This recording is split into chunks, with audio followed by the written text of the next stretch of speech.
Comment ne pas surréagir? Il est possible que vous ayez tendance, dans une situation de conflit, dans le cadre interpersonnel, de surréagir alors que la situation ne demandait pas d'être aussi explosif ou au contraire d'être aussi évitant. Pour ce faire, nous parlons aujourd'hui d'analyse transactionnelle, un concept plus ou moins psychologique défendu par le psychologue américain Eric Berne.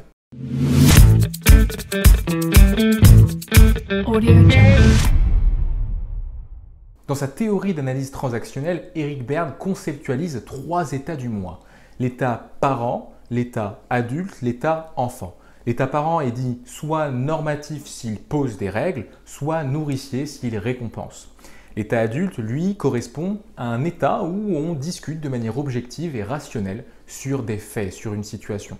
L'état enfant peut être soumis si on est évitant ou si on obéit aux règles sans les remettre en question, ou rebelle si l'on ne fait justement que remettre en question ces règles.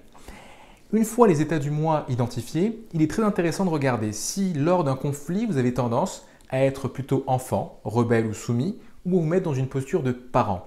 Ce que préconise Eric Berne, c'est d'être toujours dans une posture d'adulte, chercher la discussion de manière objective.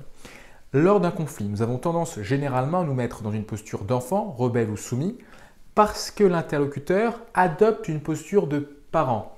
Par exemple, si je vous donne un ordre et vous dis « Écoutez Sarah, faites ce travail d'ici 18 heures ». Eh bien, si je suis un enfant rebelle, je vais me dire « Parlez-moi autrement s'il vous plaît ». Je voudrais que vous me parliez autrement. La posture d'enfant fait suite à une posture de parent, un ordre qui m'a été donné. Et si les deux protagonistes continuent dans cette posture, eh bien, l'échange ne sera pas fécond. Je m'entêterai dans une posture d'enfant rebelle et mon interlocuteur, dans le cadre professionnel notamment, s'entêtera dans une posture de parent. La bonne réponse à avoir ici consiste à chercher la posture d'adulte. Je suis face à un interlocuteur qui adopte une posture de parent, eh bien je vais chercher coûte que coûte l'adulte. Exemple, Sarah, faites ce devoir d'ici 18 heures comme convenu. Pourriez-vous me dire ce que vous attendez exactement? Je passe en adulte. Ce faisant, je sors de cette posture d'enfant rebelle ou soumis et je vais pousser mon interlocuteur à adopter une posture similaire, à adopter des rapports similaires avec moi.